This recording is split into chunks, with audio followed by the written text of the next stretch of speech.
son est une onde qui se propage dans les 3 dimensions. Alors pour mesurer le son, on peut mesurer l'intensité sonore, qui est la puissance de l'onde répartie sur la surface, donc une puissance en watts par mètre carré. Alors on a ici un haut-parleur qui va émettre une intensité sonore, et donc l'intensité sonore captée par l'oreille ici est de 5 watts par mètre carré. Si on place 2 haut-parleurs, on aura donc une onde sonore captée par l'oreille qui sera égale à 10 watts par mètre carré. Donc en fait les intensités sonores vont s'additionner. On peut mesurer une autre grandeur, c'est le niveau d'intensité sonore qui est calculé à partir des intensités sonores. Donc ici on a une intensité sonore I divisée par une intensité sonore I0, c'est l'intensité sonore de référence. Alors petit rappel sur les logs, si x est égal à log de A, ça veut dire que A sera égal à 10 puissance x. Donc 10 puissance x, c'est la fonction réciproque de la fonction log. Deux opérations à connaître. La multiplication, donc log de A fois B, c'est log de A plus log de B. Et donc on peut faire la même chose avec la division. Log de A sur B, c'est log de A moins log de B. Alors si on revient à cette formule du niveau d'intensité sonore, si ici on a un haut-parleur qui va donc émettre un son, le niveau d'intensité sonore se mesure en décibels. Donc ici le son capté à un niveau d'intensité sonore de 50 décibels. Si on met 2 haut-parleurs, on n'aura pas 100 décibels, on aura seulement 53 décibels. Donc en fait, lorsque l'intensité sonore va doubler, le niveau d'intensité sonore, lui, va seulement augmenter de 3 décibels.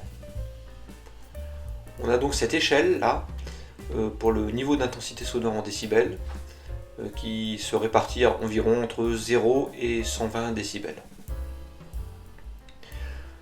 Pour atténuer le son, on peut utiliser 2 moyens. Donc le premier moyen, c'est l'atténuation par absorption. Ça veut dire qu'on va placer un matériau absorbant entre la source sonore et puis l'oreille, ou ce qui va capter le son. Donc ici, si j'envoie un son, j'ai 50 décibels émis par le haut-parleur, 20 décibels reçus par l'oreille. En fait, l'atténuation du son, c'est la différence entre les deux, donc 50 moins 20, et donc on a 30 décibels. Alors ici, on a placé 2 oreilles. Une oreille à une distance R d'une source sonore et une autre oreille 2 fois plus loin, une distance 2R de la même source sonore.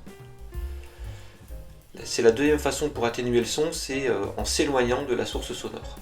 Alors on va regarder ce qui va se passer si un son se produit, et donc le son va se propager et va atteindre la première oreille, située à une distance R, et donc cette oreille va entendre un son de niveau d'intensité sonore 30 décibels par exemple.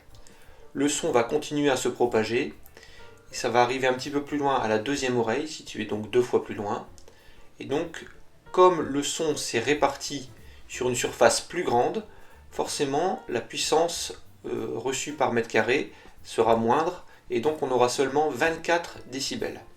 Ça veut dire qu'ici, on a une atténuation de 6 décibels entre la première oreille et la deuxième oreille.